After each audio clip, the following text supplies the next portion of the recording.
이번에 소개할 그림책은 기억나요? 이다. 이 그림책이 떠오른 건 기억이라는 단어 때문이었다. 최근에 나는 과거에 대한 나의 기억이 지금의 나에게 여전히 큰 영향을 미치고 있다는 것을 다시 알아차리게 되면서 이 그림책을 떠올렸다. 기억나요?는 국내에 널리 알려진 작가의 자서전적인 이야기를 담은 그림책이다. 그동안 이 그림책을 소개하는 글들을 많이 접하다 보니 나는 내가 이 그림책을 읽은 적이 있다고 생각하고 있었다. 그런데 이번에 글을 쓰기 위해 주문한 이 그림책을 받아서 표지를 바라보는데 그것이 착각이었음을 알게 되었다. 표지 속의 아이의 얼굴을 이렇게 자세히 본 기억이 없었던 것이다. 표지 전체에 한 아이의 얼굴이 크게 자리 잡고 있다. 표지를 바라보는데 아이의 얼굴이 점점 더 크게 느껴졌다. 부드러운 색으로 아이의 얼굴이 표현되어 있지만 나에게는 강렬하게 다가왔다. 아이의 큰 눈망울이 나를 부드럽게 압도하였다. 사람의 얼굴을 이렇게 가까이 대면할 일이 있을까? 바로 코앞에 아이의 얼굴이 있는 것 같았다. 아이의 눈빛은 깊고 따뜻했지만 슬퍼 보이기도 하였다. 부드럽게 담은 입술에서는 아이의 단단한 의지가 느껴지기도 하였다. 제목인 기억나요?의 글자색도 차분하면서도 따뜻하게 느껴지는 노란색이다. 표지 전체에서 드러나는 색들과 아이의 깊은 눈빛이 기억나요? 라는 제목과 함께 나를 아련한 과거의 기억 속으로 인도해 주는 것 같았다. 속 표지를 넘기자 창문으로 들어오는 옅은 불빛만이 느껴지는 어두운 방의 침대 위에 아이의 발과 어른의 발이 이불 밖으로 나와 있다. 다른 사람의 발을 이렇게 보는 일도 흔하지 않은 일이다. 두 사람의 발을 바라보는데 그 발에서 고단함이 느껴졌다. 다음 장을 넘기니 침대 위에 엄마와 아이가 누워있다. 어둠 속에서 바라본 두 사람의 시선은 천장을 향해 있지만 그들의 마음은 다른 곳을 향해 있는 것 같았다. 엄마가 먼저 아이에게 묻는다. 기억나니? 엄마의 이 질문을 시작으로 두 사람은 각자의 기억을 묻고 답하며 그때 그 시간을 지금의 그들에게로 데려온다. 아이와 엄마가 떠올린 기억들은 너무도 소소한 일상들이었다. 그들의 기억 속의 장면들은 마치 앨범 속의 사진들처럼 한 장면씩 작은 조각 그림으로 표현되고 있다. 그 그림들 속의 풍경과 사람들의 표정이 아련하게 느껴진다. 그래서 나에게는 더 그립게 다가왔다. 나의 기억도 아닌데 말이다. 같은 날, 같은 시간 속에 있었지만 우리 모두의 기억은 다를 때가 많은데 아이와 엄마는 그날의 빛과 어둠, 색깔, 감촉, 냄새, 소리, 맛까지 모든 것들을 떠올리며 그 기억 속에 함께 있었다. 그 모습을 보면서 나는 나에게 묻게 되었다. 나는 지나간 시간들 속에서 무엇을 기억하고 있는가? 나는 그 시간들을 어떻게 기억하고 있는가? 나에게도 같은 기억을 나눌 벗이 있던가? 잠들 생각이 없어 보이는 두 사람은 계속 머리를 맞대며 기억을 떠올렸다.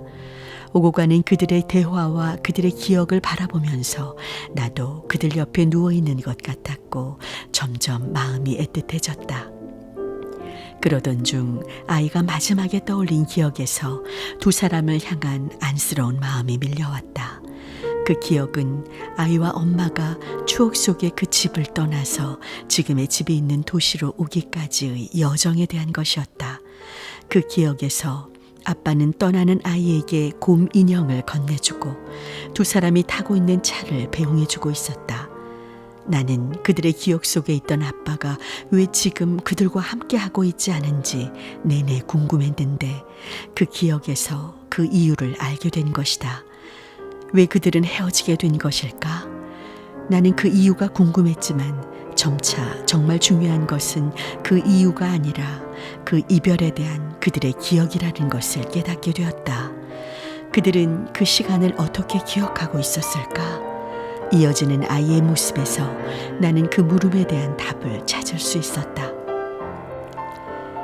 그렇게 두 사람이 대화하는 동안 아침이 밝아왔고 창문으로 밝은 햇빛이 비치며 방 안이 환히 드러났다. 방 안에는 그곳으로 이사와서 정리하지 못한 짐들이 쌓여 있었는데 거기에는 그들의 기억 속에 등장했던 모든 것들이 있었다.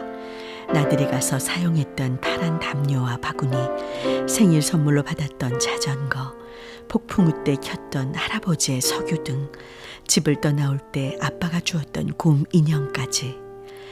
그 모든 것들이 그들의 발치에 놓여 있었던 것이다. 나는 그들이 그것들 하나하나를 바라보며 그들의 기억을 떠올렸다는 생각이 들었다. 그래서 정말 울컥했다. 나의 기억도 아닌데 말이다. 아이는 일어나서 창문을 열어 떠오르는 아침 해를 바라보았다. 그리고 혼잣말로 언젠가 이 순간도 엄마와 함께 다시 이렇게 기억하게 될 것이라고 말한다.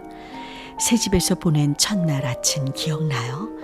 엄마랑 나 둘뿐이었잖아요. 걱정하지도 두려워하지도 않았어요. 우린 잘 지낼 줄 알았으니까요. 그리고 깊고 따뜻한 눈으로 잠든 엄마를 바라보며 곰 인형을 안고 엄마 옆에 다시 누워 다짐한다. 그래요. 꼭 기억할 거예요. 나는 마지막 장을 읽고 그림책을 덮었지만 뒷표지에서 어딘가를 향해 손을 잡고 걸어가는 그들을 바라보며 나도 계속 그들과 함께 나의 기억을 향해 걸어간다는 느낌이 들었다. 그런데 신기하게도 그 길은 과거가 아닌 미래로 향해 있는 것 같았다. 그들의 뒷모습을 바라보는데 내 마음속에 시원한 바람이 불었다. 아이와 엄마가 느꼈을지도 모를 두려움, 상실감, 막막함은 나의 기억 속에도 자리 잡고 있다. 때로는 꽤 오래전의 일인데도 선명하게 떠오르고 그 기억들이 그때 감정과 생각으로 나를 끌어당긴다. 그러나 다른 한편에는 그 시간들을 다르게 기억하려는 나도 있다. 그 나는 단순히 그저 마음 편하기 위해 좋은 쪽으로 기억하려고 하는 나가 아니다. 그 시간들의 밑바닥에서 변함없이 묵직하게 흐르는 큰 물줄기를 바라보며 다시 기억하고 그 기억으로 지금을 바라보려는 나이다. 그림책 표지의 아이가 큰 눈으로 나를 바라보며 기억나요? 라고 물으면 나는 이제 어떤 기억을 떠올리게 될까? 나도 그 아이처럼 그 시간들 속의 진실을 바라보며 기억하게 되는 것을 말하고 싶다. 그리고 그 기억으로 지금을 바라보며 함께했던 것들과 그 기억을 나누고 싶다.